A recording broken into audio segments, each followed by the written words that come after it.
The temperature hit 100 degrees Friday and Saturday during practice, coupled with oppressive humidity. And it has rained every night, with the latest shower stopping only 2 hours ago. It left the track soaking wet for the traditional 30-minute morning warm-up, which saw all cars fitted with rain tires, with Ayrton Senna, the popular Brazilian favorite, again the fastest as he has been all week, but some 17 seconds off his pole-winning dry track time.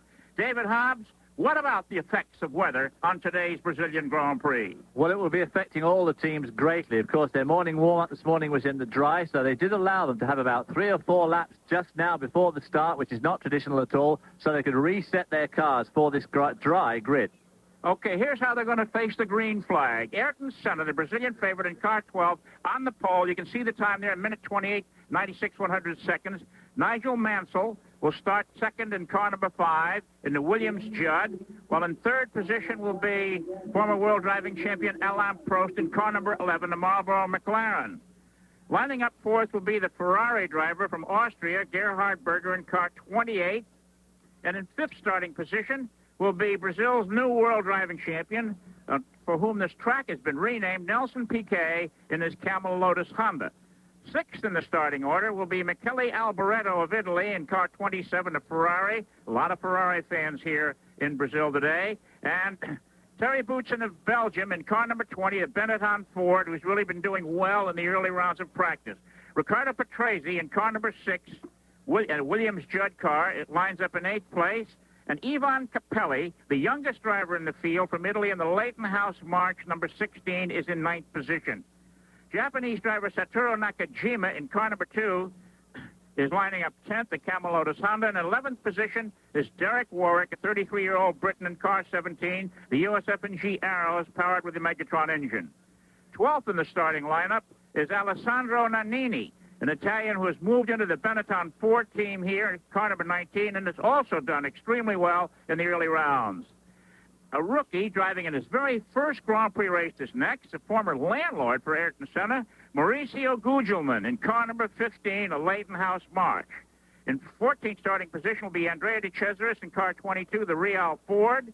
And then is Eddie Cheever in the USF&G Arrows number 18. 16th, Philippe Alliot of France in the LaRousse and Calmel's Lola Ford. And his teammate Yannick Dalmas in car 29 lines up 17th. Then it's René Arnoux, one of 8 men who has won Grand Prix races, next in car 25. Then Philippe Streep in car 14, an AGS Ford. Another rookie, Luis Perez Sala of Spain in car 24, a Minardi. Stefan Johansson in car 26, a Ligier is 21st.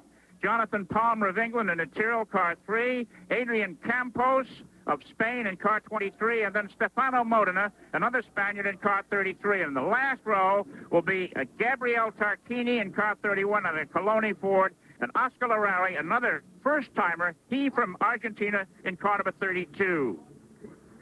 Oscar Larrari, of course, is 34 years old nearly, and this is his first Grand Prix, so he's one of the oldest drivers to start in the Grand Prix for a long time, or rather to start his Grand Prix career. Well, of course, David, the Hacaparagua circuit, recently renamed in honor of Brazil's world champion Nelson Piquet, is quite old and pretty much worn out.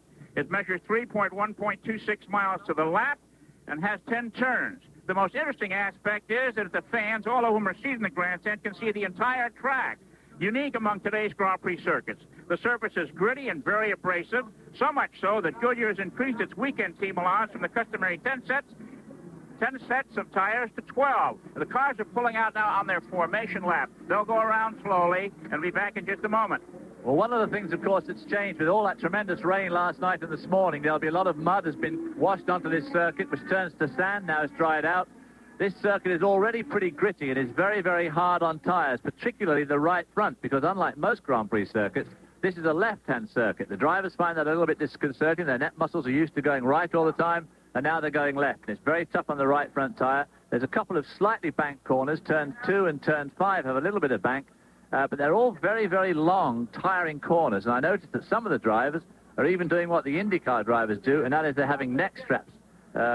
Prost has got a neck strap under his left armpit to keep his head down, because through turns 6 and 7, for instance, these cars are developing up to 3.5 times G-force. Well, some of the other things that have been adapted here for this Grand Prix, because of the hot weather, which we don't have today, as I said earlier, it's only about 80 degrees now, the Williams Judd drivers Nigel Mansell and his teammate have cool hats. And this is an American innovation. An American is down here equipping these cars with this bottle of ethylene glycol, about 50 degrees, in hopes that it'll keep the drivers cool for the running of the Grand Prix competition. Now the fans are really cheering as the drivers are moving to around past the start-finish line on their formation lap. Okay, let's go down to John Bizignano. Bit on the, just to bring you up to date a little bit on the starting grid down here as they formed up. No word out of McLaren. We tried Ron Dennis twice. He wouldn't tell us a thing, so we don't know exactly how pole sitter Ayrton Senna looks just before the start of this race. The Ferraris, Nelson, were in excellent good shape, actually. They were both on the line in plenty of time. Early, first people out on the grid. One small change was to the rain light. They changed the rain light on Michele Alboretto's car. That could be very important because if the rain starts and the rain lights do not operate, the marshals do have the option of pulling the people off the racetrack for that problem. Lotus, Peter wore his same cooperative self, no information whatsoever, but they have pushed the spare car from the Lotus pit down to the end of the pit lane.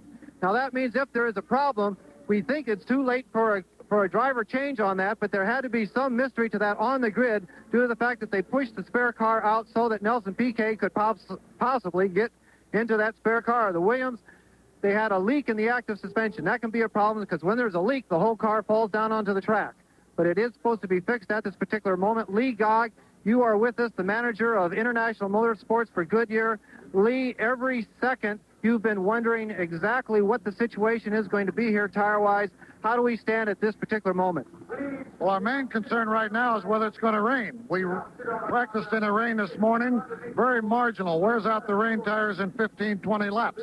So we're anxious to get about an hour and 10 minutes of dry in, so if it rains, it's not going to stop us. If it rains halfway through the race, it's going to be very bad commotion because the track is terrible for either wet or dry tires. Thank you, Lee. Back to the booth. Chris, take it away. All right, thank you very much, John. The tire situation here is interesting. The regulating body, the Fédération Internationale du Sport Automobile, has established a set of criteria as to whether the race will be called wet or dry. If more than half the cars start on rain rubber, which they're not, then it will be called a wet race, and it would continue on no matter how hard it rained. Now with the field on slick tires, if it rains, they may stop the race so they can change the rain tires and shorten the distance by 3 laps. They're moving into position. Now you see the light up in the corner of your screen. Once that red light comes on, between 4 and 7 seconds, the green light will go on, and that will start the 1988 Formula One season here in Rio de Janeiro, Brazil. This is the part I don't like. Ayrton Senna, pole position there on the left side of your screen, has been sitting there already for some seconds. He doesn't know whether to put it into first gear or what. There, he's got his arms up in the air. I think Ayrton Senna, our pole sitter, has stalled. The yellow flags are being waved there. Ayrton Senna stalled the engine. Are they going to start the race with him there? Or are they going to push him off? Somebody else is boiling down there. The car's been waiting far too long. We've got problems here. That's the Leighton House March. There's smoking away there, or steaming away there. It's obviously blown a water hose off. And I see one of the Williams Hondas is smoking out the exhaust pipe very badly. Number 6, that's Petraeus' car. Engines are off. The yellow flags are out. And they're going to have a bit of a regroup here, a bit of a rethink. A lot of things down here in Rio de Janeiro don't run too smoothly, and this is obviously one of them. Exactly. Well, we're chuckling here, but it's not a laughing matter at all. And now what this does, the FIA regulations come into play here, and they're quite elaborate, and we'll touch on those after this commercial break.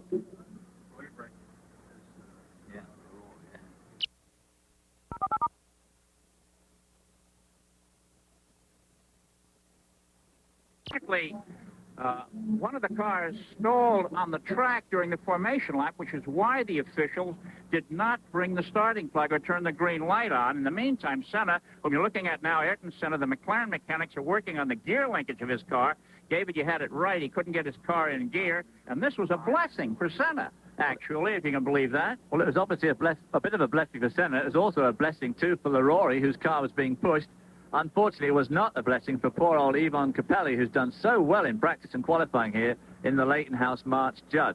Now, Nigel Mansell stopped on the grid. As soon as he realized the bets were off, he, in fact, took off and did another warm-up lap, which, if his fuel is the least bit marginal, probably was not the best thing to do. I don't quite know why he went round again like he did. Maybe just to check out that slightly faulty active suspension that he had. Well, That may well be, and of course, fuel is the problem here. The fuel regulations, not so much for Mansell because his car has unlimited fuel, but for a turbo car, the limit has been dropped way down this year, David, as you well know, and there's some concern about the 8 turbo cars in the race being able to make it to the finish line on the fuel allotment. Now, what's been used here in the formation lap, and for Nigel Mansell, an extra lap, will be compensated for by shortening the race by 1 lap when it's restarted, perhaps more laps. We'll have to wait and see what the officials decide on that. We do apologize for our American viewers. We understand the video isn't quite up to our United States standards. We hope to get that improved before the show gets going. Now let's go down pit road to John Bisignano. Thank you, Chris. The situation is down here is that Ron Dennis has just made the decision to roll the pole-sitting McLaren off the grid. Ayrton Senna's car is out of the pole position on the grid, and they are pushing it behind the pit wall at this very moment. The spare car is coming out of the McLaren pit. They're revving the engine, trying to get everything warm. They have to realize it will only have 1 pace lap on that car where everyone else has 2. They'll be a little bit more up to temperature. Now, we are trying to find out. Of course, we want to stay away from McLaren at this particular situation, but we're trying to find out where Senna's going to have to start from. I believe he'll have to come out of the back of the pit lane or from the front of the pit lane, but we'll see exactly what the movements are here. Also, March has gone after their spare car.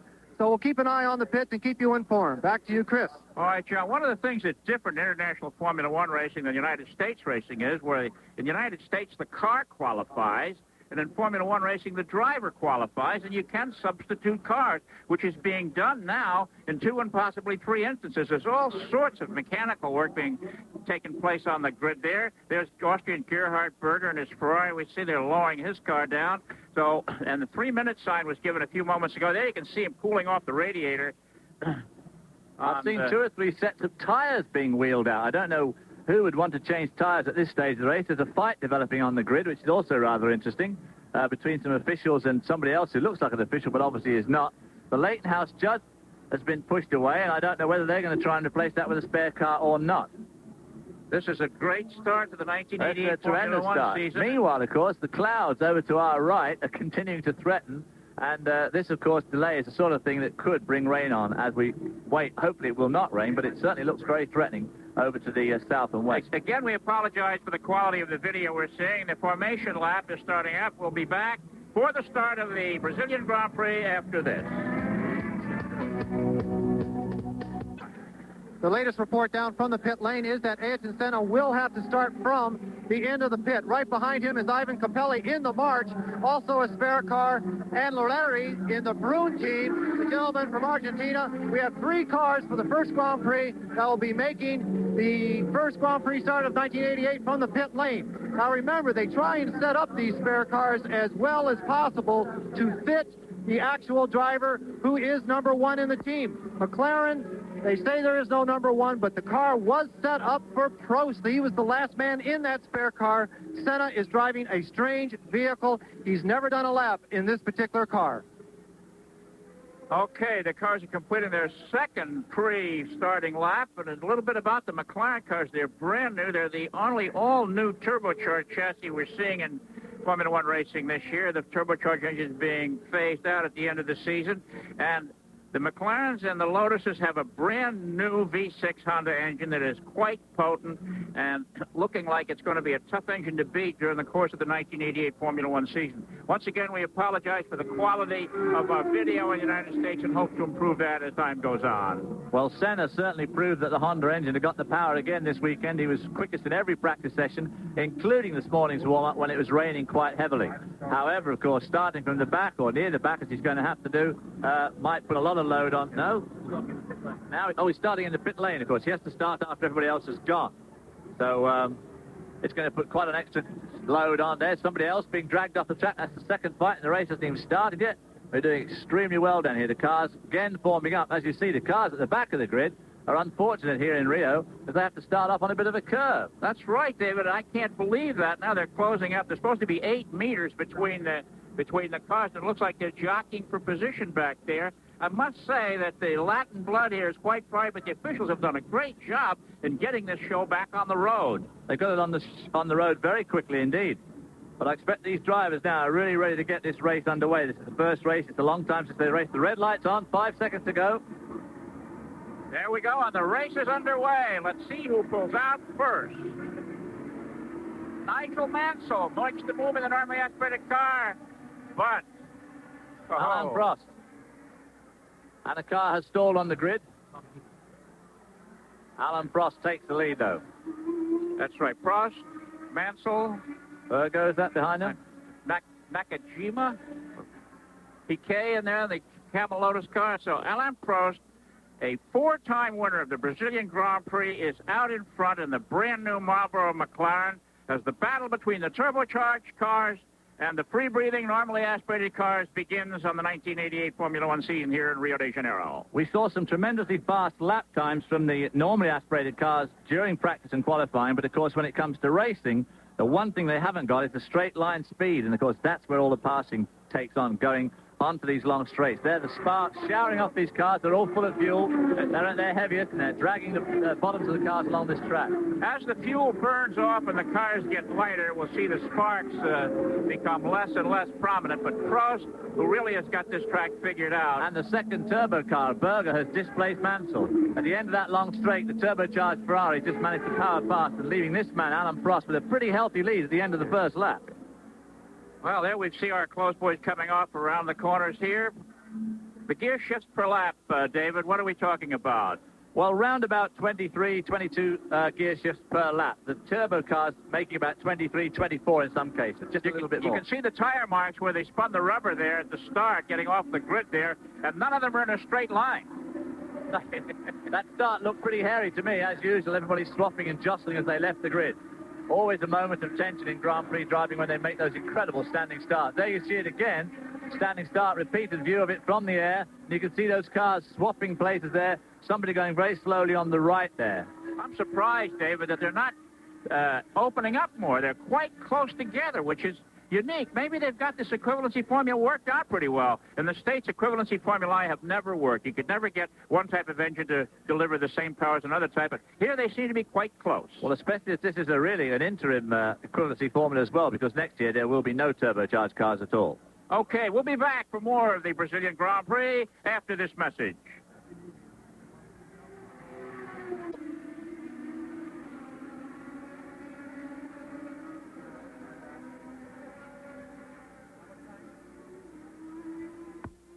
Okay, Alain Prost leads Gerhard Berger, Nigel Mansell, Nelson Piquet, and Michele Alboreto in the top 5 positions. And Berger is 1.7 seconds behind, falling behind, almost 2 seconds behind leader Alain Prost now. And Mauricio Gugelmin has walked back to the pits out of the race. He's a popular fellow here. There's the super on your standings there. France, Austria, Great Britain, Brazil, Italy, and Belgium in the top 6 positions. That'll be a great disappointment to the Brazilian crowd. Of course, Mauricio Gugelmin was making his Grand Prix debut here in front of a home crowd. Now we get in the classic race. In that pit spot there, you see the Ferrari of Alboreto is being hounded unmercifully by the 2 normally aspirated Benettons of Thierry Boutsen and Alessandro Nannini. Of course, neither of which can get around him. For sure, he is slowing those 2 cars up, but there's no way they're going to be able to power past him, because with the turbo Ferrari, he's always just got the legs of them when it comes to the passing places, which might be very frustrating for the other 2. This is what's frustrating for the normally aspirated drivers. The cars are quicker through the corners, and but there's only one line through the corner. You can't pull out and pass someone, unfortunately. Berger, however, in 28, is starting to catch up with Alain Prost a little bit. He's really putting on a good show. But Prost is pulling away. He's almost 3 seconds ahead of Berger now. Here's our second-place rider, Gerhard Berger, car number 28, the Ferrari team driver, along with Michele Alboreto. So Prost is gone, so to speak, almost 3 seconds ahead. Mansell is third in car number 5, the first of the normally aspirated cars in the race, and he should have no trouble with fuel, and for that matter, tires. What Lee Gogg didn't have time to tell us was that the reduction in power, up on the curbing there for Berger, the reduction of power has transferred the wear from the right rear to the right front. And here's Stefan Johansson in the new Ligier. That car's an interesting car, David, with a couple of gas tanks here and there. Probably a bit too interesting, I think. Technology has gone a bit wild there, and Stefan's not particularly happy with the car at the moment, although, of course, he hasn't done a lot of practice and testing in that car yet. But you're right, it has got 2 fuel tanks. It has another fuel tank between the engine and the gearbox at the back, and plus the driver sits in the usual seat tank. I wonder if our director is Gerhard Berger's brother-in-law. Whoa, Berger using a lot of curb there. Yeah. You have to be very careful doing that sort of trick, because if the wheel goes over the back side of the curb, obviously the chassis hits the curb, and you can bend the suspension pickup points very, very easily. Well, he's using a lot of road. He's putting on a good show here. You can see him swiveling back and forth there. Prost out in front, and Berger right behind. He's now 4.5 seconds behind Prost. There's Mansell, Piquet.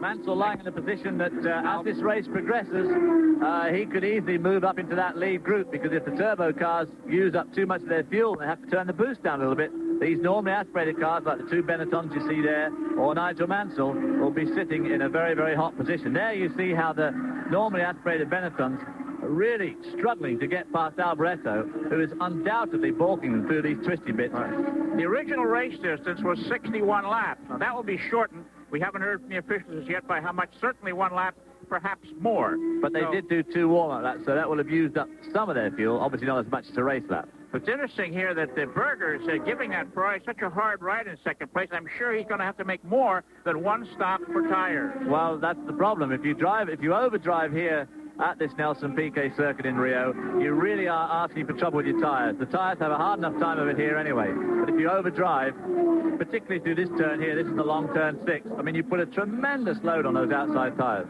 What about drafting, David Hobbs? There, as you can see, Terry Boutsen right behind Michele Alboreto in 6th place and sticking with him on the straightaway. Is Alboreto pulling him down the track? He'll be pulling him a little bit. Formula One cars don't draft as well as NASCAR cars, but there is no doubt about it, the draft does work. And we can see right there. Alboreto doing a bit of judicious, not blocking, he wouldn't want to call it blocking, but making the car very, very wide. Thierry giving him a really hard time. Thierry had some good practice times. He was a bit frustrated. He felt he could have qualified a little bit better. And, of course, if he had, he might be in front of Alboreto now and being able to challenge Nelson Piquet. You know, as I said earlier, the ruling body, the FISA, has many, many regulations, page after page, one of which is, for safety reasons, all drivers have to be able to get out of their cars in full racing regalia within 5 seconds. And that test was given every driver on Thursday. And Philippe Alliot, the Frenchman, was the champion. He got out of his car in 1.9 seconds. And Philippe Stripe, another Frenchman, failed twice before finally making it on the third try, right at 4.9 seconds. But yesterday, during practice, Terry Boutsen, this man right here, was stopped in the pits. There you see him in 6th place. Was stopped in the pits and given a spot check, and it took him 18 seconds to get out of his car. And it turned out that he had taken the test with a very small steering wheel in the car, and he put the standard big one back in for the race. So the officials told him he had to make some changes, and what they did, they modified the steering wheel so he can get out quicker. You can see at the end of that nearly 3,000 foot back straightaway, that's the only place where Alboreto puts any real daylight between himself and Thierry. And at this stage now, through 6, 7, 8, and 9, Thierry winds him in until they come to the front straight, and he's right back with him again. It must be really very, very frustrating. They're both about holding their own with Nelson Piquet running there in the number 1 Camel Lotus, who's running in third spot, and no, I was right, 4th. Thierry having a go down the inside. Alboreto's not going to let him. He's just right behind him, just out the picture. It's amazing that Boutsen is really looking for a place to go, and right behind him is this new driver for the team, Alessandro Nannini, who's doing a great job. These cars are powered by Ford's new DFR engine as opposed to the DFZ. It's basically the same engine with some improvements. It was supposed to have a 5-valve cylinder head, but that has turned out to be more difficult than they expected, so it has a 4-valve head. But it's a great engine, it seems, and it looks like it's going to give these turbos a run for the money before the season's out, particularly when we get to circuits like Monte Carlo and Detroit. These cars weaving about on this very, very long cornered track, like a lot of slot cars. There's Thierry right behind him now coming onto the last corner before the straight. And you just watch how that long-legged Ferrari will pull away down this back straight. You know, it's interesting. This track is flat as a billiard table. It's flat as Milwaukee Mile of the United States. I don't think there's a flatter Grand Prix circuit around it. It's really featureless. Right, Thierry hung on better then. He hung on a lot better that lap. And as he goes into this south curve, all the corners here, there we see Senna. Senna coming from the back of the grid. If you remember, he had to leave after everybody else had started. And we haven't seen much of him yet, but he's now up to 13th spot and obviously making ground. Okay, and we have Alain Prost, Gerhard Berger, Nigel Mansell, Nelson Piquet in the top four, and we'll be back with more of the 1988 Brazilian Grand Prix after these messages. Oh, Williams there.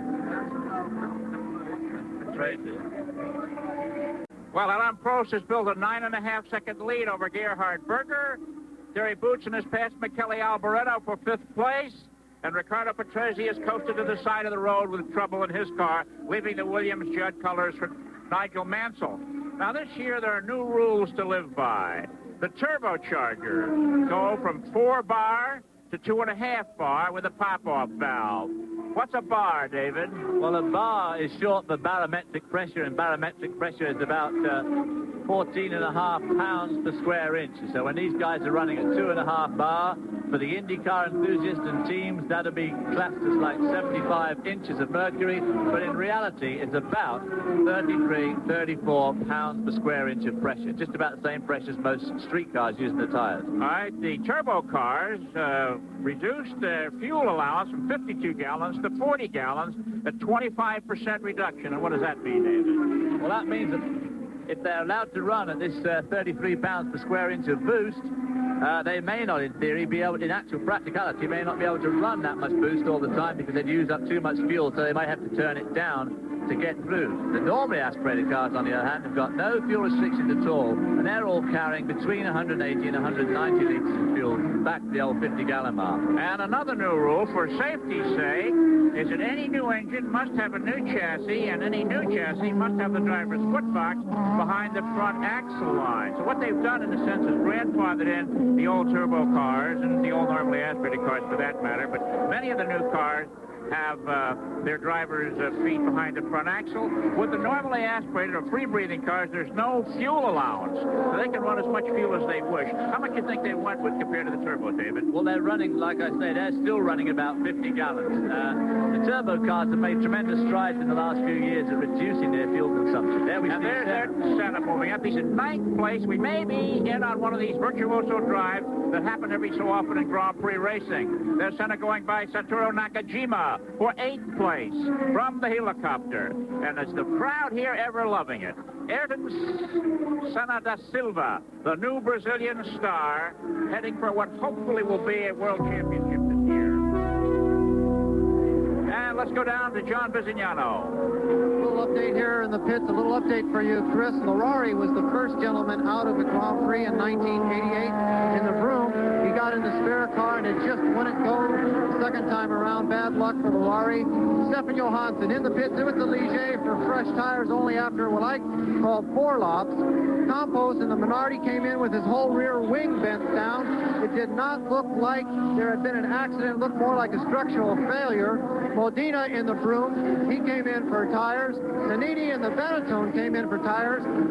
Unbelievable that it's the normally aspirated cars that are coming in here for tires. We all thought, of course, it would be the turbo cars that would wear out that rubber a little bit sooner than the normally aspirated cars. Gugelman is out in the marks. We don't know why. And Ayrton Senna's problem on the grid was with the McLaren gearbox. Ron Dennis won't elaborate any more than that, but Ayrton Senna in the spare car because of gearbox problems with his race car. Back to you, David and Chris. All right, here we have Nelson Piquet being chased down by Terry Boutsen.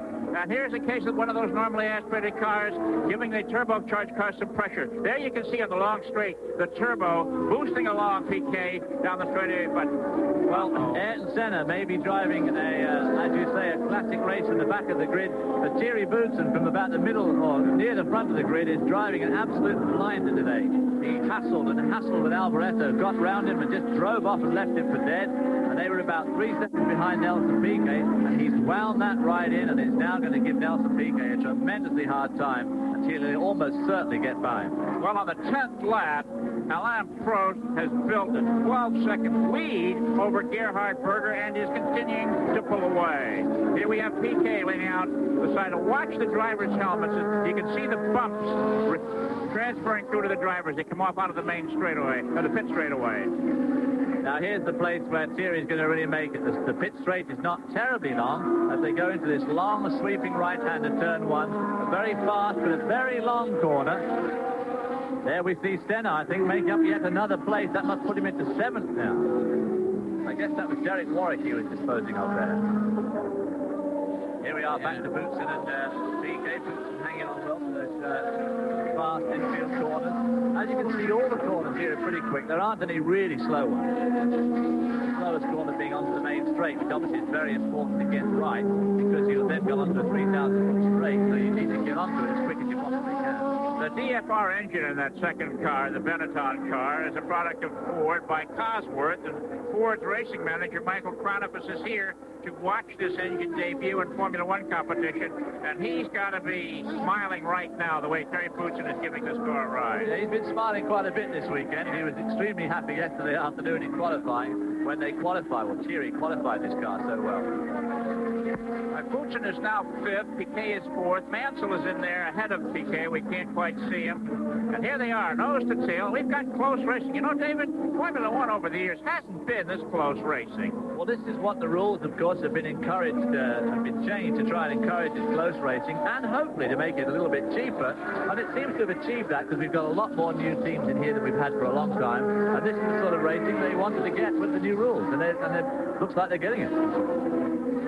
There we see Ayrton Senna, who's now moving up on to Alboreto. Alboreto not having the best day in the Ferrari. His teammate Berger running a strong second, and Alboreto about to be relegated to 7th spot. You know, it's interesting because, as John Visignano pointed out, this car was set up for Alain Prost, and so it's not really to Ayrton Senna's taste.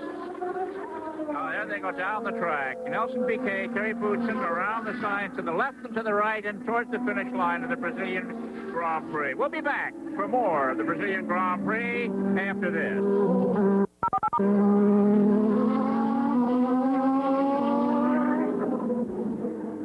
We're back at the Brazilian Grand Prix, and Alain Prost is putting a second lap on his advantage over Gerhard Berger, and Ayrton Senna, who started at the tail end, is now in the points. He's in sixth place last time by.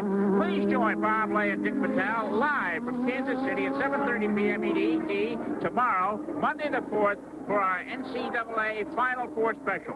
Bob and Dick will review the upsets and surprises of this season's college hoop tournament play. They'll also have an in-depth look at the final two teams and how they made it to the championship game. So, please join Bob and Dick tomorrow at 7:30 p.m. live for our NCAA Final Four special. And there, Nelson Piquet still trying to fend off the challenges of Terry Boutsen. Well, he is fending him off, but only just. But about to come into the picture behind them is Ayrton Senna, who's made the most stir. There we see him coming into the picture. He's really winding these two in. Thierry will be sick as a parrot because he can't get around Nelson Piquet, and he's about to be got around by Ayrton Senna. Well, I wondered why Prost was putting so much of a lead on. I guess he knows where Senna is. Exactly. That's why he's going like hell, even though he would appear to have a tremendous advantage already. Well, you mentioned the other day, David, that Formula One drivers don't drive to orders. I mean, Ron Dennis is out there. Alain Prost is burning up this racetrack, and so is Ayrton Senna. Wouldn't you think he'd have one of them take it a little bit easier? Well, I don't think so. The McLaren and the Honda engine have all proven to be very, very satisfactory and very, very reliable, even though in different packages. Now they've packaged them together. The McLaren-Honda is going to be one tough car to beat. And Prost, of course, is a two-time world champion. Has won more Grand Prix than anybody else. But Senna really wants to join that elite group, and he's going to give Alain Prost, the master, a really hard time for the whole year, I think. Well, Prost is running away from Gerhard Berger. Berger is now starting to be approached by Nigel Mansell. Now, we don't see them on the screen, and we thought they'd pass it along to you. Here's Nelson Piquet. You have to understand, our director is Brazilian, and Piquet is Brazilian, and so is Senna. So we've got the ideal shot here. A Brazilian, a Belgian, and another Brazilian on the track right here. And I think, is that Thierry Boutsen's engine smoking, or am I just seeing things? Is that blue body panel? Perhaps it's not. But Senna is about to administer the old coup de grace to Thierry. Thierry suddenly seems to have lost a bit of verve there, dropped back a little bit, but not much. He's still right with Nelson.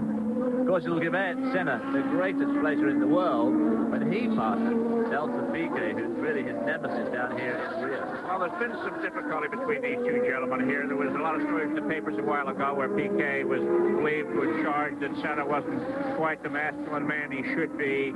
Senna went to his lawyers, and he's dropped those charges now. But there's still a lot of talk back and forth. There's absolutely no love lost between these two Brazilian drivers, and I think that Senna really wants here to pass Piquet more than anything else. Well, of course, the Brazilian temperament is such that to be a Grand Prix driver is everybody's absolute dream. And so one of these two guys is going to reign supreme as this country's absolute top man. Athlete, politician, anything. One of these two guys, Piquet has had that position for a long time, but it's about to be usurped by Ayrton Senna, who will become the Brazilian. People who watch the practice here seem to feel that Piquet, rumored to be getting $6 million this year as his driving retainer, is not showing the spark and verve that he did last year. There are some people who think he's just going to take it easy and collect it. There goes Senna past Boutsen. Whoa. And that was Tarquini, I think, in that other yellow car. One of the back markers. Nicola Tarquini, that's another girl from Italy. And now we're going to see Senna. There we see him going past Thierry again. That gives you an idea of the tremendous disparity on the straight with the high boost of the turbo engine. Think he turned the boost up there? It certainly looks like it. Okay, and now we have Mr. Piquet, car 1, Ayrton Senna, car 12, and it nose to tail. Now Piquet's car is going to get extra wide.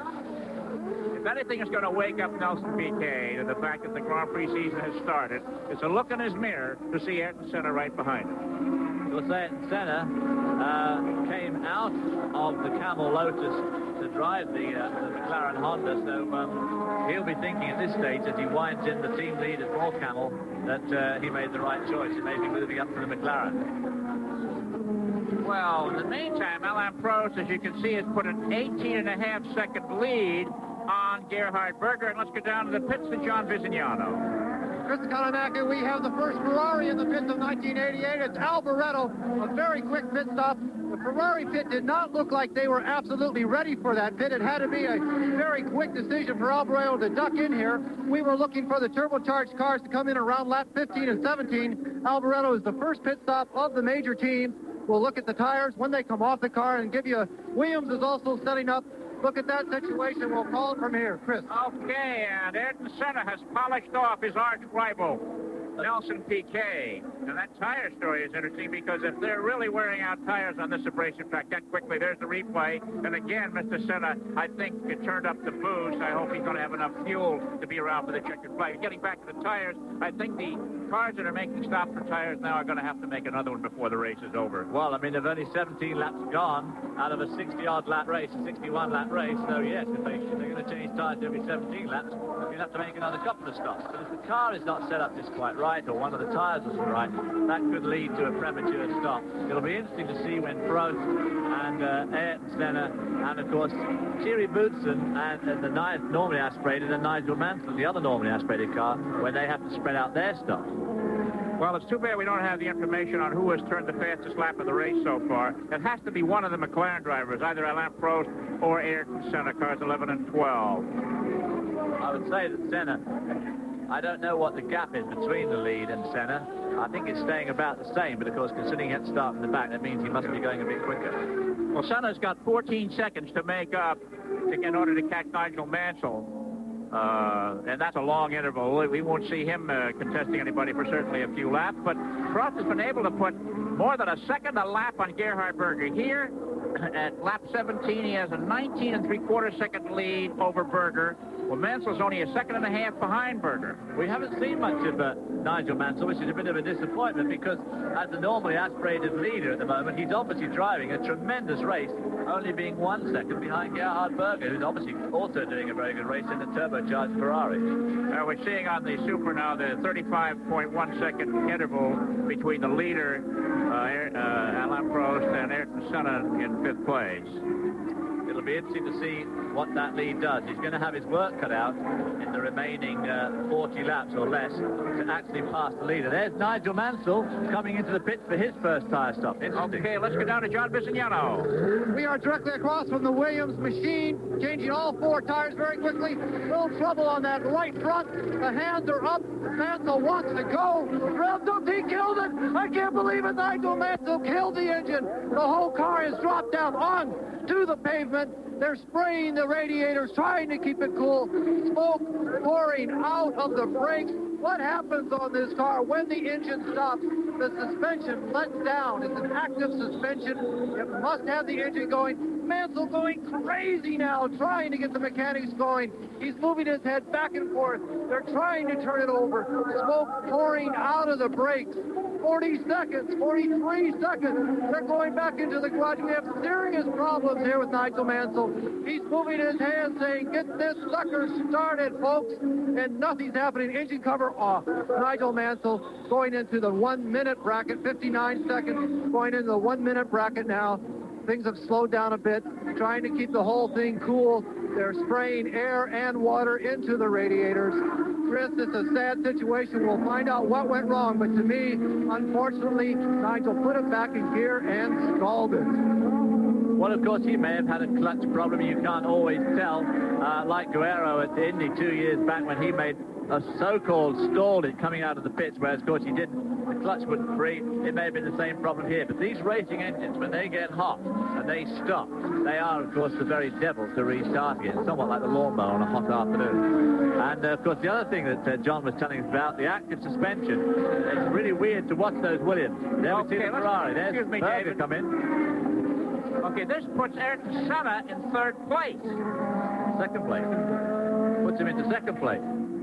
Because Mansell stopped and Berger just stopped in the pit. So, so now Senna must be up into 2nd place. Unless Berger got in and out before Senna arrived, which I doubt if he did.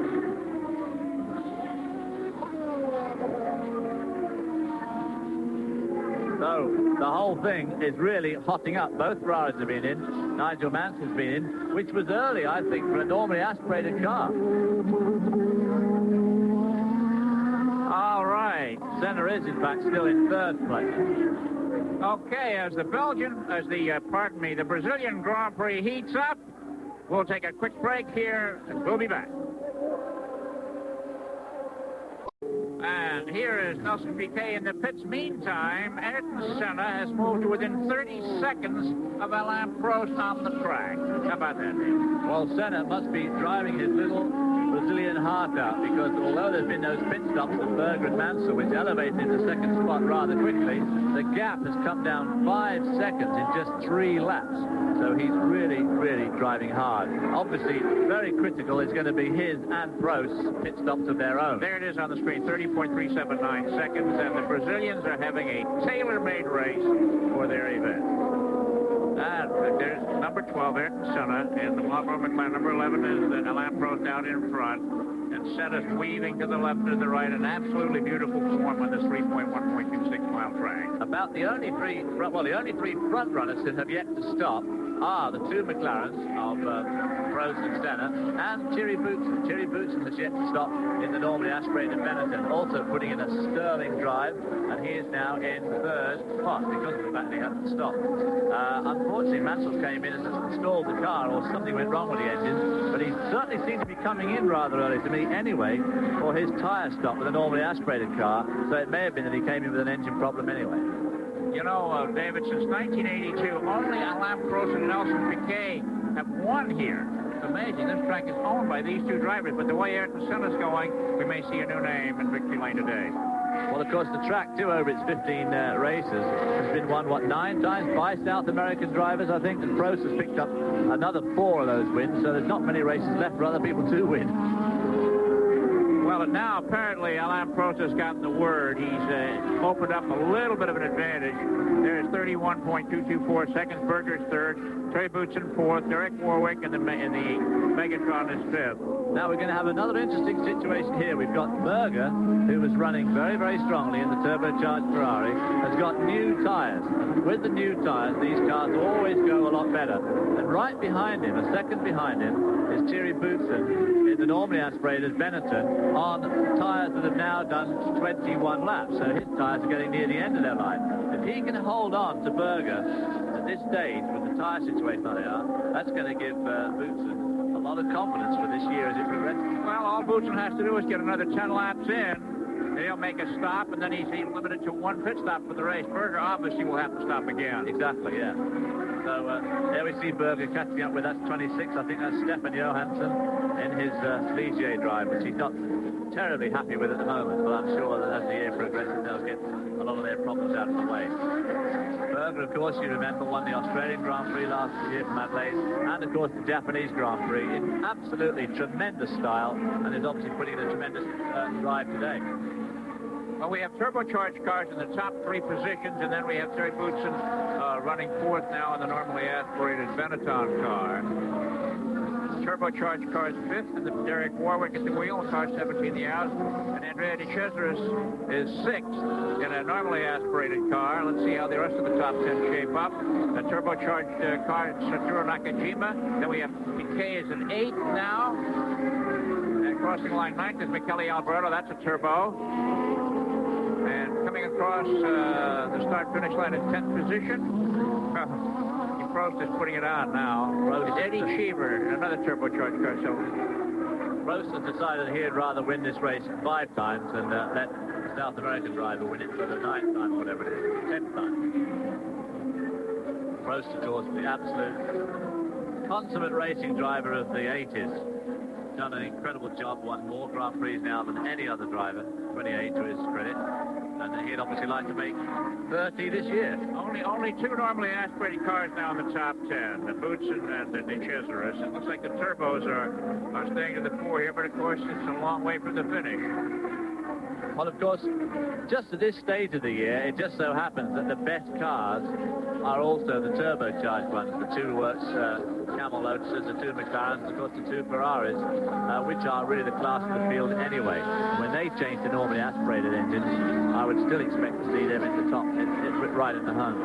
Now that Nigel Mansell has fallen afoul of trouble, the Judd engine, which is a Honda-based engine being produced for the racing community by John Judd of England, is not looking too well. We can look at all of the loose stuff on the track there, David. Well, that's a good point. I was just going to mention that. You can see from that low shot, as you say, all that grit and rubber, rolled up rubber. And Derek Warwick was saying to me before the race that this is a real one-line track. If you get off-line and you get up in that stuff, you better head for the guardrail.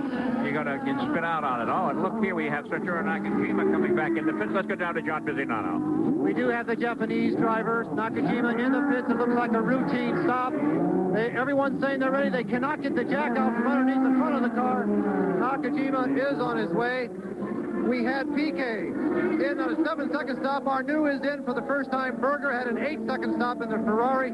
Stefan Johansson is in for the second time. Most of the turbo cars have stopped. Of course, our race leader is still out there. Both McLarens have not stopped. Nigel Mansell is sitting across from me in agony. And also, both the USF&G Arrows have not stopped yet. They must be getting very good tire wear. McLaren is setting up. We'll cover that for you as soon as it comes in. Back to you, Chris and David. Okay, thank you very much, John. And we'll be watching for that pit stop to see just how well the various crews handle their 1-2 punch here. This is really remarkable, David. A new car, a new engine, a new designer. But incidentally, the McLarens are designed by an American designer, Steve Nichols, who worked for the Gabriel shock absorber people for many years, has been with Team McLaren for a long time, and this is from his pen. This new car, and the Honda engine is brand new, a different bore and stroke formula than the V6 Honda that was used last year. So this is a remarkable achievement here for a new car and a new engine to be 1-2 in the first Grand Prix of the year. it's absolutely amazing. I mean, when they arrived here, the cars had never turned a wheel before, but we seem to be seeing rather a lot of Gerhard Berger at the moment, who's running in third spot. We saw another look at the track there. You can see that rubble on the track. Berger is only 7 seconds behind Senna, but of course Berger has stopped once. Senna has yet to stop, which will obviously temporarily at least put Berger back in front of Senna when he does stop. The only thing is that as Senna stopped so early, Berger stopped so early, will he in fact have to stop again? Senna's 33 seconds behind Prost. Berger, Boots, Warwick, and DeChiseris are the next in line. What about the tires, David? We hear in the States the tires going away in stock car racing and in IndyCar racing. When the tire goes away, what does it mean to the driver? Well, these tires, of course, in theory don't have a tread because they are slick.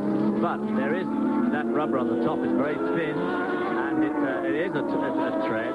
And of course it gets hot, and as it gets thinner and thinner and thinner, it gets hotter and hotter and hotter, and it gradually loses consistency and its constituency, and it gets very slippery, and the car starts to slide more and more and more. And it's amazing how revitalizing a set of new tires is. It just makes the whole car so different. It's hard to believe it's the same car sometimes. And of course it's very important too, in a place like Indianapolis, which American viewers are more used to, or more familiar with, to get the right setup of tires there.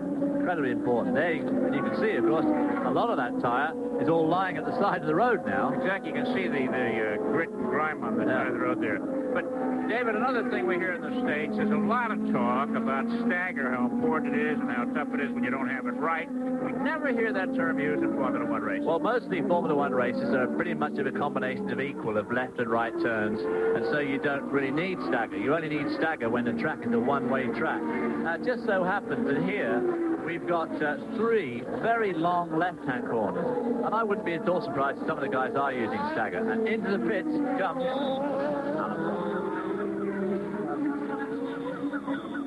He'll be very determined to make this a good stop. There you go, John. Alain Prost in the pits, and the McLaren boys go to work. Both jacks up, left and rear. They're doing his helmet also. He must have used up all of his tearaway visors at this point. Ron Dennis is in front of the car. St. Albright, they do have a problem with that left front. Your leader is out of the pits. A very quick stop. How quick was that? 11.9 seconds was up on the screen.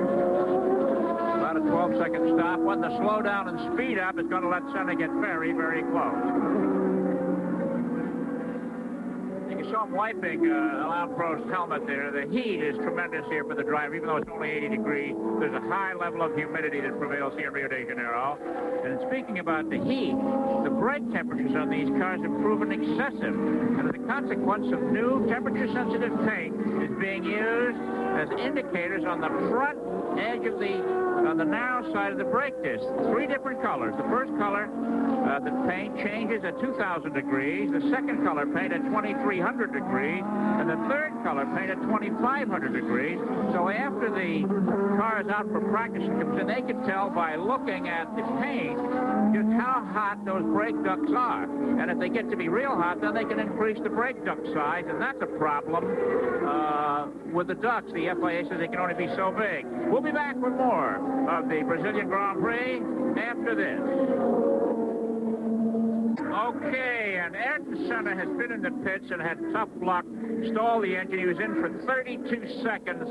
Think of the tough luck, David, that Ayrton Senna's had. At the start of the race, he had to come from last, work his way back to second, and now his teammate Alain Prost is in, makes a 12-second pit stop. Ayrton Senna goes in, and it's over 30 seconds, so he's got to do it all over again. Yeah, he's worse off now than he was in the first place. But this guy, Berger, the cameraman seems to have a bit of a love affair with, is certainly putting on a good show. He's only 11 seconds behind Prost, and in fact, just before Senna's pit stop, Berger had wound down the gap between him and Senna from like 9 seconds to 4 seconds. So Berger, with his new set of tires, he's already made one stop, is obviously running very, very strongly. The only thing is, will he have to make yet another stop? Because he did stop rather early. Well, but I believe Berger's going to have to stop for more rubber before this race is over. There he is in number 28, following one of the normally aspirated cars. Well, he stopped on about lap 17, so he's almost bound to have to make another stop, unless he really particularly likes his set of tires on the car at the moment. They seem to be doing him a good job at the moment. The spectator turnout today is a little bit less than anticipated. It may have been the rain this morning, and of course it is Easter Sunday in a highly religious country where other things take priority than motorsport. There we suit Berger again. Berger actually losing a bit of time on that lap. He's now 12.7 seconds behind the leader, Alain Prost, who's made his, what will certainly be his one and only stop, unless there's something wrong with the set of tires he's got on now.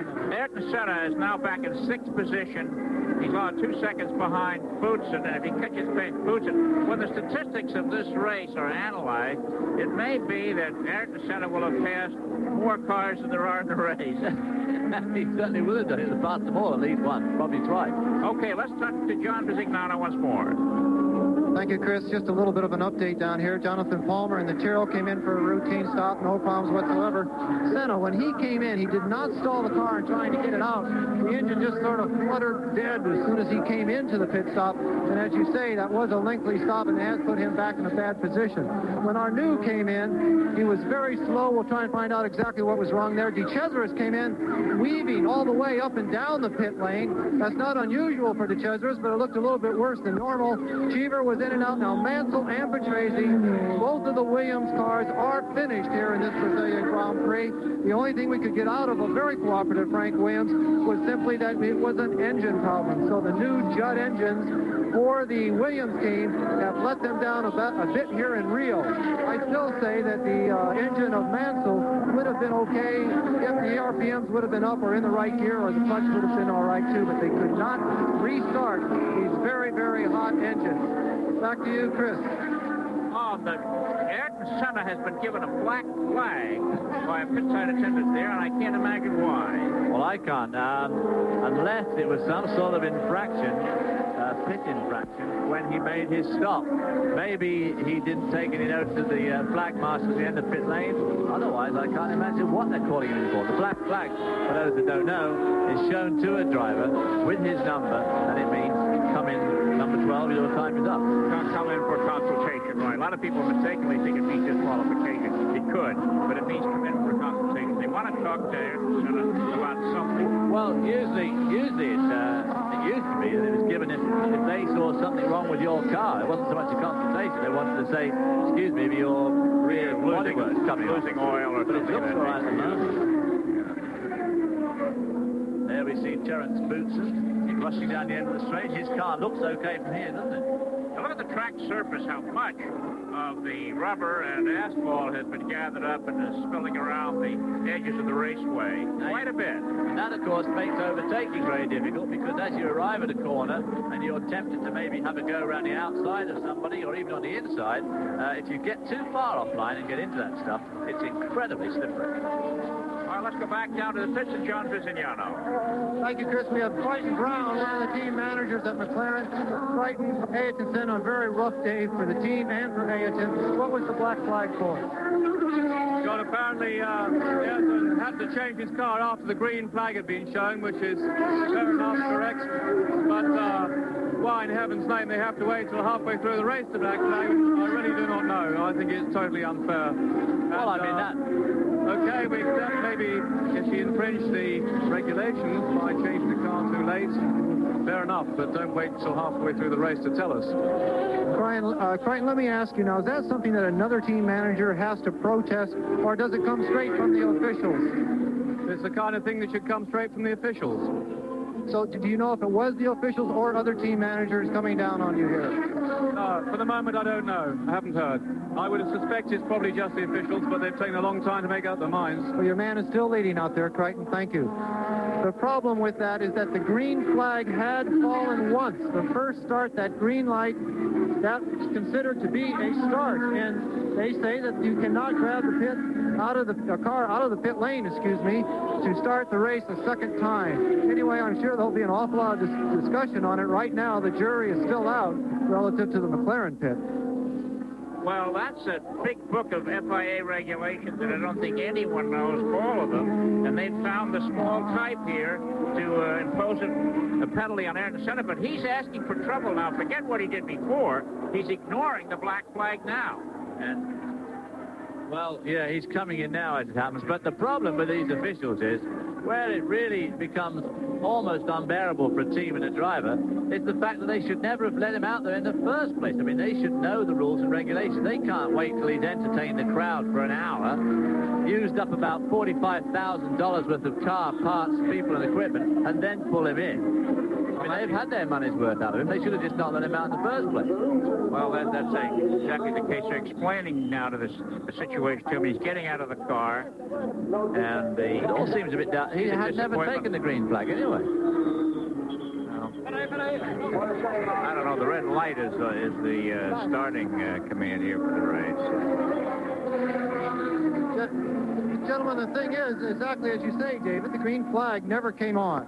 And these unfortunate situations the decisions can be made in the heat of battle or in the heat of Grand Prix racing, we may say, and later on find out that it was not correct. Now, the same thing happened to Alain Prost back, I believe, 1986 in Monza, where he was pulled off the track for a similar situation. So the McLaren boys should know that rule inside and out. Brighton Brown, someone who never, ever gets upset, is absolutely furious, and he is not having a very good Brazilian Grand Prix. One final comment is I believe the only car, turbocharged car, that has not changed tires yet is Derek Warwick in the USF&G Aeros. You might take a look and see how his handling is doing. Those tires have to be getting awfully hot. Back to you, Chris. Berger is now second, 17 seconds behind Prost, with Piquet back up in third position. So the Brazilians now again have someone to cheer for. Whether Piquet can find the speed in that #1 Camel Lotus Honda remains to be seen. It certainly hasn't really been showing enough speed so far to dust off Berger, but we still think that Berger's probably going to have to make at least one more tyre stop. But just to go back to Senna, it is absolutely extraordinary the way these officials run these races, because he never did take the green flag. They did the warm-up lap, stopped on the grid, and before the lights came on, the red light and the green light, was when he held his hand up and the Judd engine Leighton House car quit with the smoke and Leroy was being pushed around. So they never actually had, certainly didn't take a start, unless, of course, they count that pace lap, which they do actually as one lap of the race. But it all seems pretty crazy to me, which they should know instantly when he tries to get his spare car out. They shouldn't be allowed to. Well, it's an unfortunate situation, and you can bet that there's going to be a lot of talk, and the Brazilian papers tomorrow morning will have the big headlines on it. All right, with the Brazilian Grand Prix getting close to the halfway mark, we'll be back after these messages.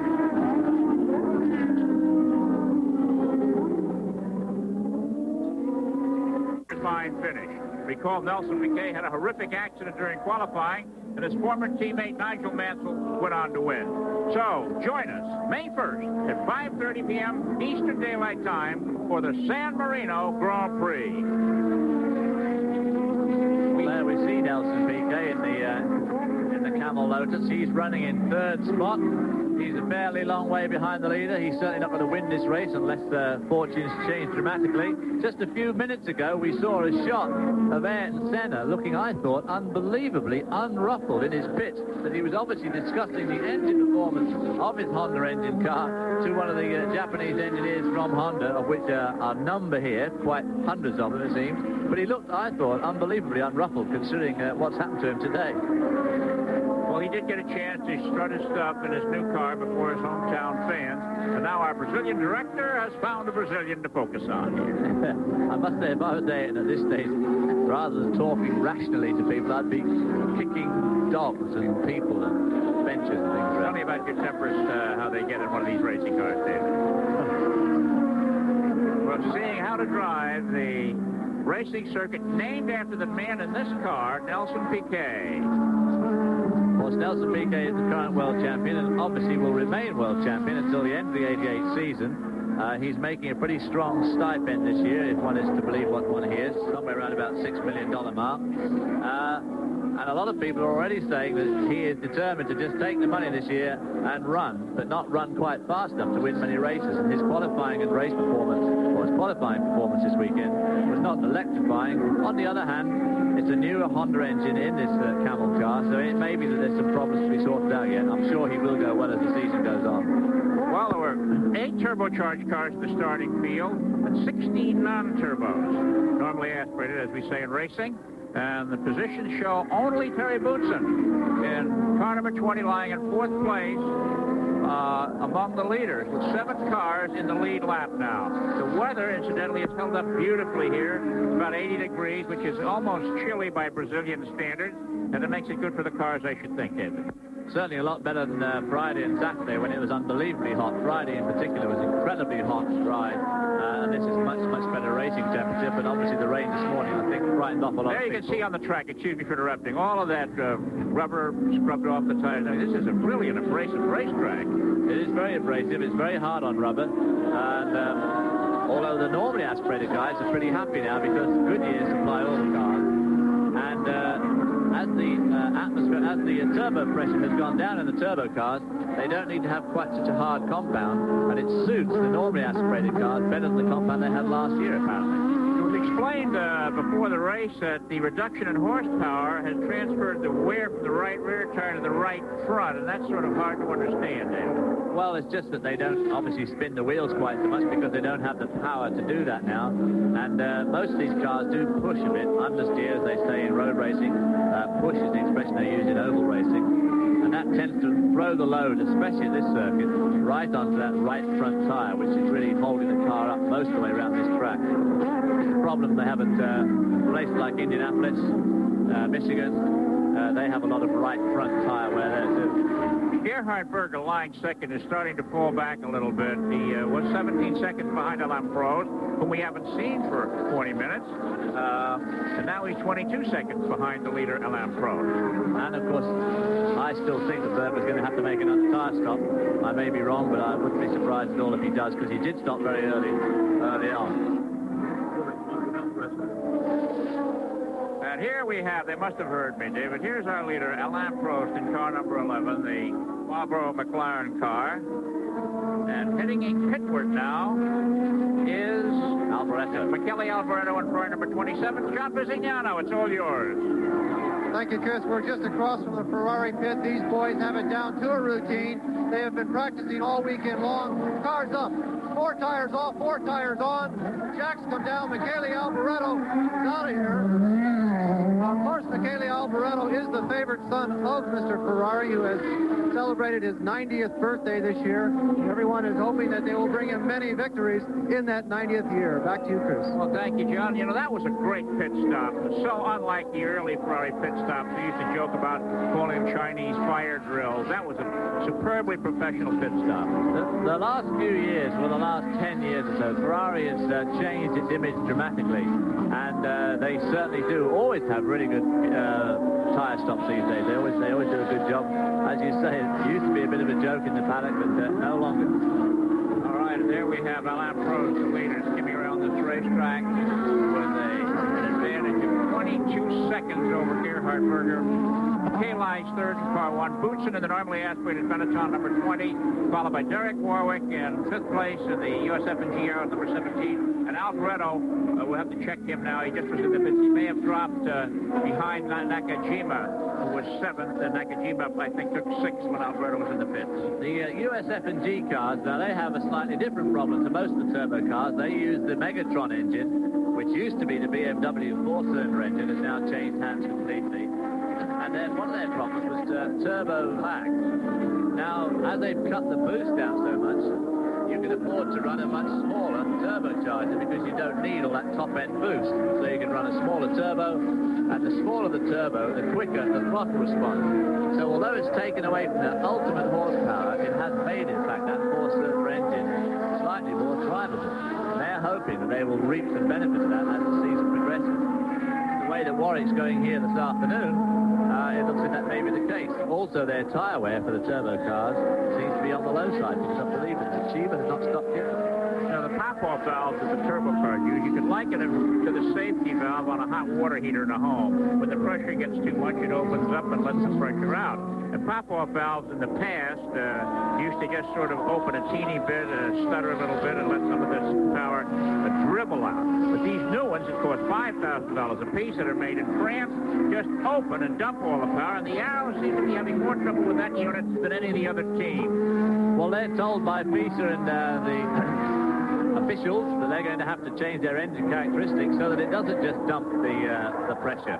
And obviously there are ways and means of doing it. They'll just have to spend a bit more time and try and get it right. All right, with Alain Prost leaving after 39 laps of the Brazilian Grand Prix, we'll be back for more after these messages.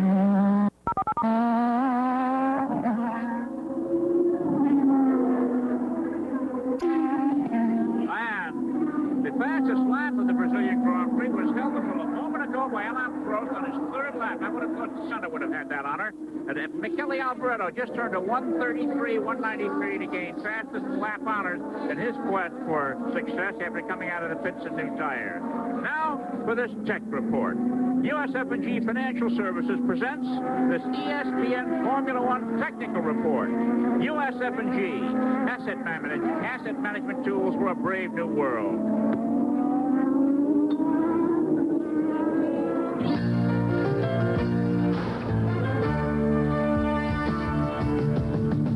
Temperatures in Formula One are critical on every part of the car. Now, they've come up with a very simple way to tell the temperature on a disc brake. They have different colors of paint that will discolor at different temperatures. The green paint goes off at about 450 degrees C.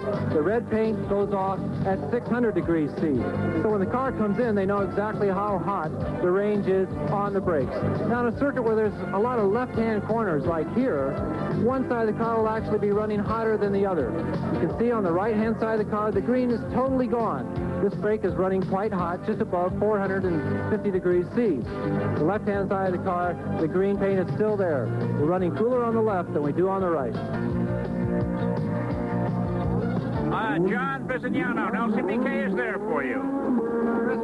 We are right across from Nelson Piquet. It looks like the Lotus routine pit stop. An extra visor wash job was given to this Brazilian. And of course, everyone here hopes that he finishes very well in the points. The pits now, we will start to see the second pit stops coming along. This will be very important for the final result. Ferrari setting up. We'll have it for you, Chris. Back to you.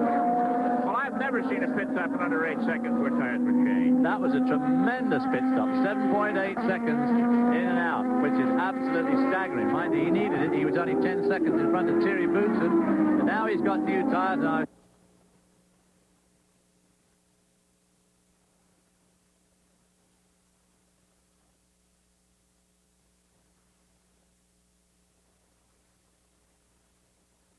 And they've got going to be pretty tacked. The pits are getting busier and busier in this Brazilian Grand Prix today. Piquet is exit. And one of the liaisons. Here's one of the Lolas. I think. Let's go.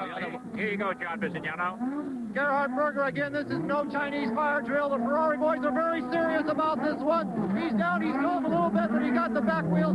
He almost lost it. The wheels were almost stalled. There was a 7.46 pit stop. The engine almost died on us down here, but Berger said, no, wait, folks, I'm going back out. Well, I want to get some of the espresso those guys had for breakfast. I want to go to work and be able to work like that. Believe me, what these Ferrari guys are doing is remarkable in the pits. Absolutely, a tremendous pit stop. Just over 7.5 seconds for all 4 tires. Try that one night on a windy, wet night at the side of the old New Jersey Turnpike. Okay, let's take a look. Here's Nelson Piquet coming down the pit straight. This racetrack, as you said earlier, is different because of the many right-hand or left-hand turns in it, unlike Formula One racing. Prost now owns a 21-second lead over Berger. Piquet is third, 51 seconds behind. Boutsen fourth, over a minute, and then Derek Warwick. So it looks like Mr. Alain Prost has absolute total command of this competition today. Certainly was very tempted to pick Alain Prost to win this race because of his incredible record, but I really did feel that Senna, after his electrifying performance yesterday and this morning in the rain, had probably got this race wrapped up, and I still think he would have given Prost a tremendous run for his money if he had continued. Let's go down to John Visignano in the pits as we got more visitors there. The only American in this Brazilian Grand Prix, Eddie Cheever from Arizona, has just come in. The Aero team, again, like Ferrari, they've been practicing all morning long. It looks very routine. There is a problem with the right rear. That nut was not going to come off, but they did get those hydraulic jacks a little bit more jacked up, if you will say. And the left rear was fine. The right rear did stay on. During these second pit stops, you can see the heat on the back end of these cars and on the front spindles because of the brakes and them running long. longer, some of that heat will expand the metals on these one big lug nuts that hold on these wheels. So the second stop could be even more dramatic than the first. Back to you, Chris. All right, you know, one of the regulations that prevail in Formula One racing is that the drivers have to be weighed with their helmet, driving uniform, driving shoes, etc., ready to go twice a season, at the beginning and at the halfway point. And their weights are then programmed into the weight computer. When the cars come in during practice and are weighed, the driver's weight is subtracted, and they find out whether the car is legal or not. Now, the driver's weights used to be published, and the drivers all objected to this because somebody was always called fatso when it was pronounced, and one was always called skinny. But we got a copy of this year's driver weights and found out that the heaviest one of the people in the race today, believe it or not, was Nigel Mansell at 178.5 pounds. The lightest driver was the Japanese driver Satoru Nakajima at 132 pounds. Last year's heaviest driver was Riccardo Patrese. He's close this year, about a few pounds less heavy than Nigel Mansell. He 173.8 pounds. So every driver, as I said, was weighed this week, and those weights stay in the computer until the halftime weight. Well, another thing, of course, that happens to a driver is that you lose a lot of weight in the race because of perspiration. Obviously, racing is probably the most classic sport where people do lose weight from perspiration because you're surrounded by all those clothes. But this guy we're looking at now, Thierry Boutsen, was always a source of wonderment to me when he and I used to drive together in John Fitzpatrick's Porsche. At the end of a 2-hour stint, Thierry would get out of the car and look absolutely just like he did when he got in it. Pretty irritating young gent, but he's being wound in now by Derek Warwick in the US F&G Arrows car. There we see Alio, who spun. He either spun or just drove off at the south curve at the end of the long back straight. Obviously a bit upset with himself. Yeah, I would think so. David, they just revealed that Gerhard Berger has turned the fastest lap in the race, a shade faster than his Ferrari teammate Michele Alboreto. Is the track itself getting faster? Well, it will be today, because normally by this stage of the weekend, the track is about as fast as it's going to get. But all that rain overnight and this morning probably washed away most of the line that had already been formed, and so they've had to put down yet a new line today. There we see Nakajima in the pits. So the track probably is getting just a bit quicker. There's an 11-second pit stop, 10.94 seconds for the Lotus Honda team, but compare that to the Ferrari, 3 seconds or 30% longer. Unbelievable. Boutsen is now up to third spot, but I have a nasty feeling he's going to have that taken away from him by Derek Warwick in the US F&G car. And of course, as the race wears on, the turbo-powered cars do tend to prove superior, because to drive the normally aspirated car to keep up with them, you have to drive so much harder in all the turns, and you have to just drive harder generally if you haven't got quite the horsepower. Well, Prost's lead now has been cut to 36 seconds by Berger, and I got a feeling that Prost is just toasted because he knows in the remaining laps, 18 or 19 laps to go, that he couldn't possibly make up that kind of an interval. Would you slow down if you were Prost? Well, I would a bit, because apart from anything else, he made his pit stop before the halfway mark in the race for tyres, and he's obviously going to want to finish the race without stopping, so he will probably slow up a little bit to conserve his tyres. Although as the race wears on and the driver becomes very, very familiar and gets into a super rhythm and a flow, you can tend to slow up, take strain off the car, but you actually don't lose much time. We have 7 cars in the lead lap. Prost, Berger, Boutsen, Warwick, Piquet, Alboreto, and Nakajima. Cheever's 1 lap down. There we see Nelson Piquet, and right in front of him is Derek Warwick, and right in front of him is Boutsen, having a tremendous scrap here for 3rd, 4th, and 5th. There's Derek Warwick in the white car. That's right. This is fractions of a second. That's all for the money. They would just extend the lens on his camera a bit. We'd see old... Ooh. How about this? I say, that's called putting the chop on him, isn't it? Absolutely. That's at the end of the south, coming into the south curve here. That was all pretty exciting. Boutsen dropped from 3rd to 5th in one easy go there. Here we see it again in replay. Now, this was Friday night at Williams Grove Speedway in central Pennsylvania. There'd be a great fist fight after the race over that. Well, I think it was just that the Honda proved to have more horsepower, which is what it's had for the last 2 years, and this year's no different. And the Camel Lotus of Nelson just had a little bit more horsepower than the other 2 down that long straight. You want to make a bet, David? You want to bet that some of the turbo cars run out of fuel before the race is over? I just don't think they'd be driving this hard if they felt they were. I think they must be fairly confident they're not going to run out of gas. Petrol. That seemed to be the big topic of conversation when the rules were announced, because they used to run out at 195 liters, and now they got 150 liters. Of course, the turbo pressure has been reduced, and with it, the fuel economy improves, but we'll just have to wait and see with about 15 laps to go. There's no doubt about it. The rules and regulations, as they have been for the last 2 or 3 years, have really stimulated performance with economy, and the engine manufacturers have done absolute wonders with fuel economy systems when they're producing such incredible horsepower figures. Berger just set another fastest lap at minute 32.94, and he's gaining on Prost. We'll be back for more of the Brazilian Grand Prix after this.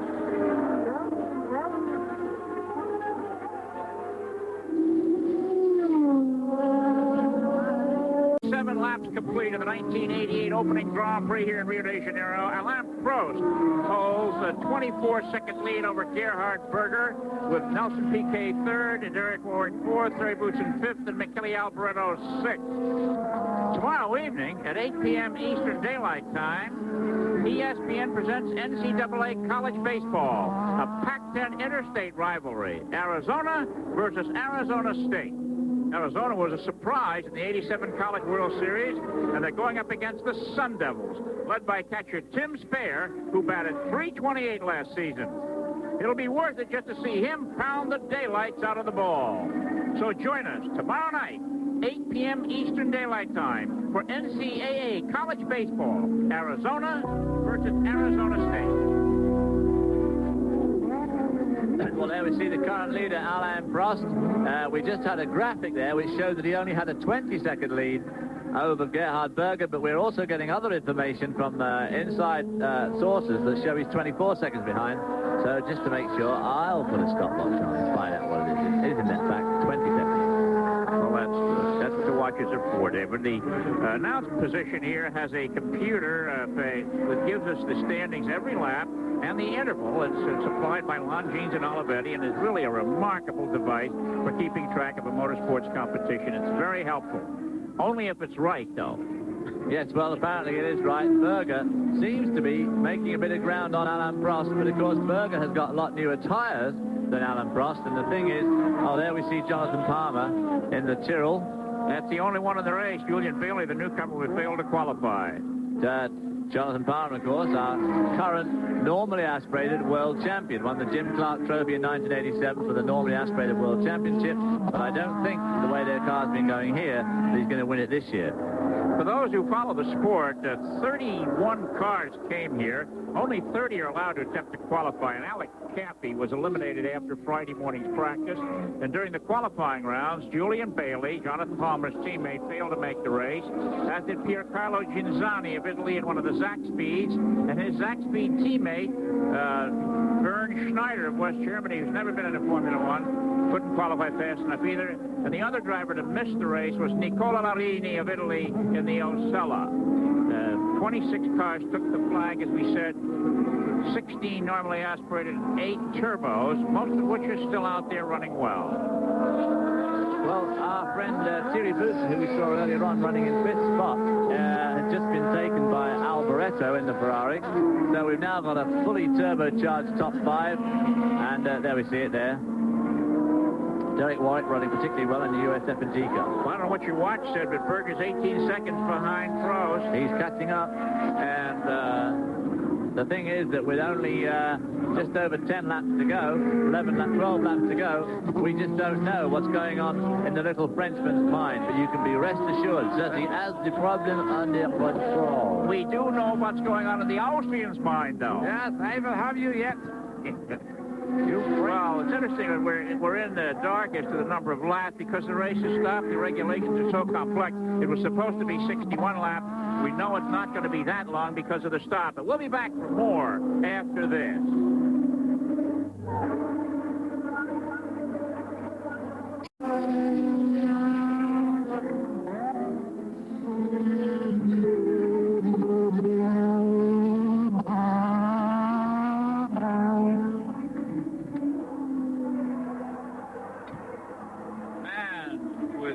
Laps complete. Alain Prost continues on his way towards the checkered flag in the Brazilian Grand Prix with a hurry-up Gerhard Berger in hot pursuit, cutting that interval down lap after lap. Whether or not he'll be able to close it entirely, of course, remains to be seen, but it gives some spice to the closing laps of this interesting contest. This interesting opening round of the 88 season. Gerhard Berger, of course, went out with a tremendous flourish at the end of 87, winning the Japanese and Australian races, and he's taking nearly 2 seconds a lap off Alain Prost. And with about 9 laps to go and 14.5 seconds behind, even my mathematics say that it is theory it's possible to get him. Of course, passing him will be a whole different ballgame. Well, it's interesting, you know, the timing of these cars is done by a transponder. It's about the size of a pack of king-size cigarettes. It's attached to the bottom of the car, and as it crosses over the various lines at the start-finish line and the entry and exit to the pits, which a piece of aluminum foil is taped to the ground, and that becomes the aerial. And it's been considered extremely accurate, but our watches show the interval less than the interval these machines are showing us here. 16.033 is the last interval. What'd you get, David? Well, I got 14.4, but of course I am just winging it out through the window of the booth here, which is strictly remote, and we're supposed to be watching the monitor. Here we have the new one, 13.5 seconds in round numbers is the interval. So I was right all along. Oh, David, you're on the ball. The only time I've ever been wrong was when I thought I was wrong, and I was right all along. All right, let's go down to pit road and our colleague, John Bizignano. Thank you, Chris. A little bit of an update down here. Once again, is Dr. Jonathan Palmer, the only driver who has a medical degree.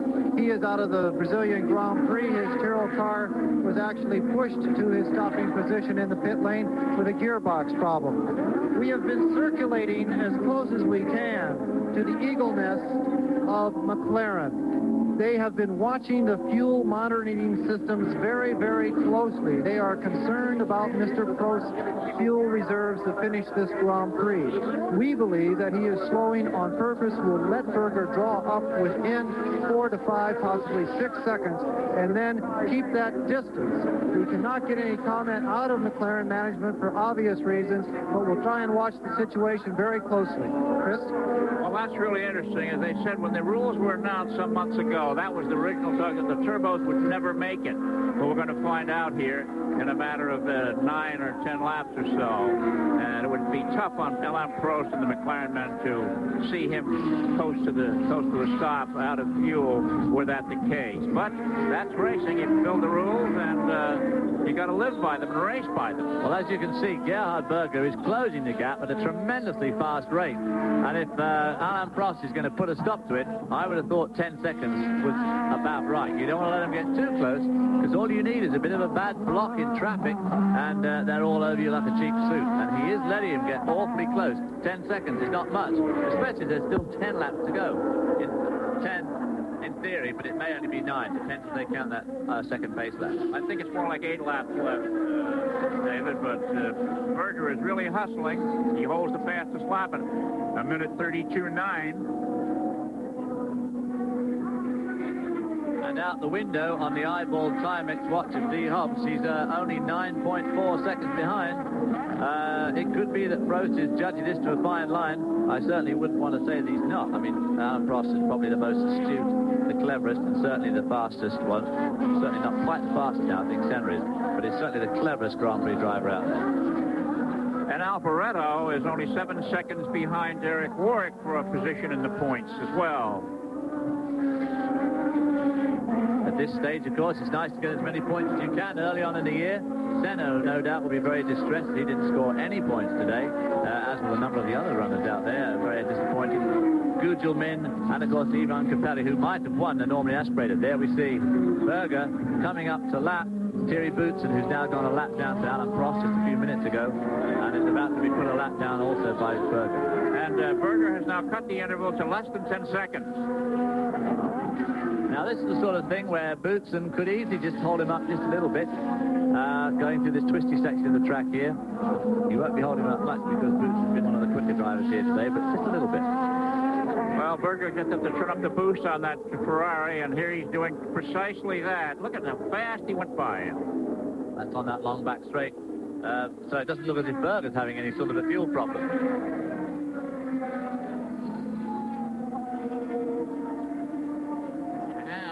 Can Mr. Berger track down Mr. Alain Prost? I think Alain's probably got the whole thing under control, but it's...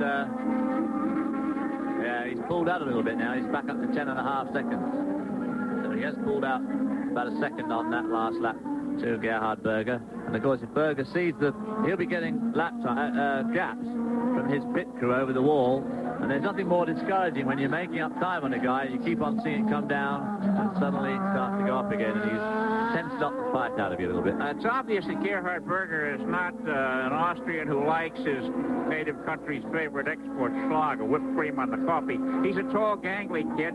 He only weighs 141 pounds, and I guess when you're close to 6 feet, as Berger is, you really have to watch your diet to stay at 141 pounds. Yes, preferably don't get to 6 feet if you want to be a Grand Prix driver, because these cars are basically made for small men.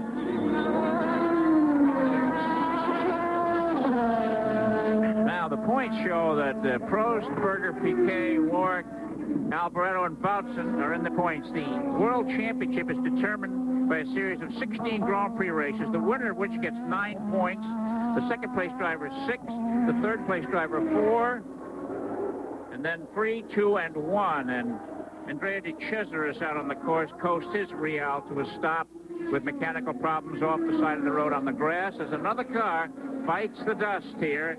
And here's Gerhard Berger trying to make a race of it in the closing laps of the 1988 Brazilian Grand Prix. The Real of Andrea de Cesaris went extremely well, considering it's a brand new car, a new team, or a resuscitated team from the ATS team from a couple of 3 years ago. He was in 9th place when his car gave up. Well, he was up to 6th place at one stage, so they must have been very, very encouraged by that, but I don't know what's going on with it now. All right, here's our hero, Gerhard Berger, in hot pursuit of Alain Prost. An Italian Ferrari chasing a British McLaren, driven by a Frenchman with an Austrian in second place. It's truly international. And a McLaren designed by an American, though. Oh, we can't. A gearbox designed by Pete Wiseman, the American from California, and his things. Here we have, now Prost has started to go again. He's opened up about a half a second on Berger. And we'll be back for the exciting finish of the Brazilian Grand Prix after these commercial messages. He responded in kind, putting his foot to the floor, and he's now pulled out a couple of extra seconds over Gerhard Berger to erase Berger's threat. But the real threat now is the laws of physics. Does he have enough to keep it? Well, I think the way he's going and the way he did, in fact, pull out a little bit of time there, that he must have judged. He's got a gauge in there that tells him how much fuel he's got left, and I can only assume that he must have enough left to continue. The fact that he slowed down tells you he might have been concerned, and the digital clock there shows 3 laps to go. 3 more laps of the 1988 Brazilian Grand Prix with Alain Prost an 11.5-second lead over Gerhard Berger. Current world champion Nelson Piquet of Brazil 3rd. Derek Ward 4th, Italy's Michele Alboreto 5th, and Belgian Thierry Boutsen 6th. And now they're in with 2 laps to go. And I think that Thierry Boutsen could well get displaced at 6th by Nakajima in the other Camel Lotus car, who's making ground. In fact, he has passed him. I'm not supposed to tell you that, because I'm supposed to be watching the monitor, but he has in fact passed him to 6th spot. As we see on the screen, Alain Prost going on his way, looks like on his way to inexorably win this 29th Grand Prix for Alain Prost. So it won't be long before he's up into the magic 30s for a Grand Prix winning record, which is pretty staggering, really, when you're considering he only started Grand Prix racing in 1980. That's right. Prost, the race Yankee Stewards record of 27 wins last year. He's had 121 starts, and his first drive in a Grand Prix car came in Argentina in 1980, and he's been a sensation almost ever since.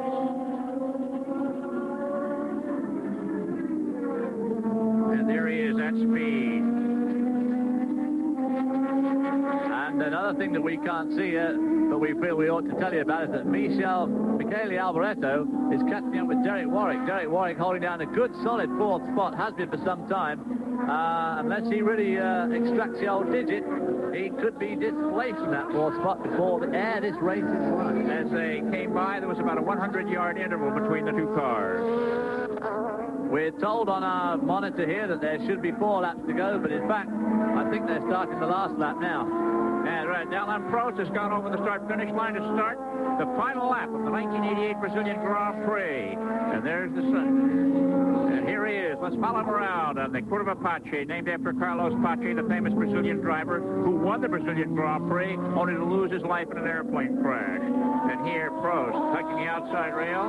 The car seems to be running smoothly, perfectly, and extremely fast on this final lap of the Grand Prix here in Rio de Janeiro. Well, the McLaren cars over the last number of years have proved to be incredibly fast and incredibly reliable, as has the Honda engine, as it was seen last year in the Williams cars, and now they've got the package together, the Hondas and the McLarens. I can't see it being anything other than almost invincible. Here's the top 6 positions, and it looks like that maybe that's the way they're going to finish unless Alvaredo gets by Warwick. But to have a new car out of the box, there were 4 practice sessions, which one of these new cars was the top of every one. Then this morning in the rain, the same new car was on top.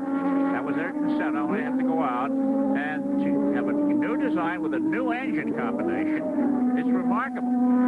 When you say out of the box, of course, you literally mean out of the box, because all these cars arrive in big crates from London in aeroplanes, and the first time this car that you're seeing now, the first time it turned the wheel was Friday morning. Okay, and here with 200 yards to go, 200 meters, I guess I should say, Alain Prost of France takes the checkered flag of victory. And look at this. He stops the car immediately. The reason for that is the weight. Because they weigh the cars, and had he run out of fuel on the cool-off lap, it may well have been that the car wouldn't weigh enough and been disqualified. He may have also had to walk back. Right. So he wants the car to weigh as much as possible when the post-race weigh-in takes place. Well, how about that? All alone, Alain Prost, our winner today. That is one explanation. The other explanation is it could have run out. The crowd here are throwing their seat cushions onto the track, which is the track they Brazilian habit, designed to try and decapitate any driver who should be foolish enough to go down the back straight fast on the last lap. It's unbelievable. I've never seen that before. And here's our lonely race champion expecting his right rear tire. Alain Prost, the little Frenchman who is so talented, so fast, and so good. He is unbelievable. Of course, his cronies call him the professor. He's called the professor in racing service because he is so clever and strategic a driver. Absolutely fantastic. And behind him is Boutsen pulled up. There are the positions. Now, Gerhard Berger has taken the checkered flag in 2nd place. Nelson Piquet in car number 1, 3rd. In 4th position, it's Derek Warwick was able to hold off Michele Alvaredo, who got 5th in car number 27. A lap down in car number 2 was Satoru Nakajima. And they're the top 6. He was lapped down. And the top 6 continuing. Car number 20 was Terry Boutsen in the Benetton Ford. And then Eddie Cheever was next in the USF&G car number 18. And then 4 laps back, a good ways back, in car number 26 was Stefan Johansson in the Ligier. And we'll be back for more, the closing comments of the 1988 Brazilian Grand Prix after this.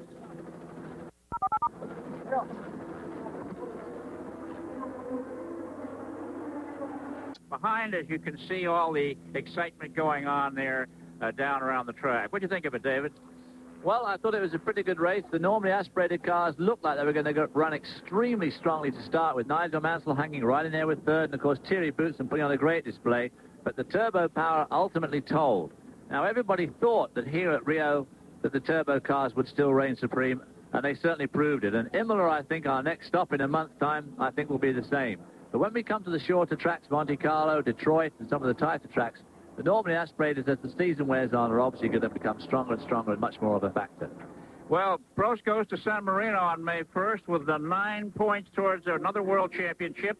Berger has 6, Piquet 4, Warwick 3, Alvaredo 2, and Nakajima 1. That Japanese driver tried so hard to get that first point last year. He finally made it. Looks like he's now really part of the circus. Well, he certainly ran very well all through practice and qualifying, and ran well this morning in the wet. But I think that, again, today's race has underlined that Alain Prost is the finest current Grand Prix driver. And, of course, Gerhard Berger is one of the real finds, the real up-and-coming young heroes. All right, let's have a word now from John Bisignano. Thank you very much, Chris. We have a very proud Jackie Oliver, the owner and manager of the Arrows racing team, sponsored by USF&G. Jackie, a very good day after 2 rough days of practice and qualifying. John, I'm absolutely delighted. 4th place, some valuable World Championship points, and the first of the season. But more importantly was that we ran very close to Nelson Piquet in the Honda, and we kept Alboreto and the Ferrari behind. So it looks like we've got a competitive car for this year.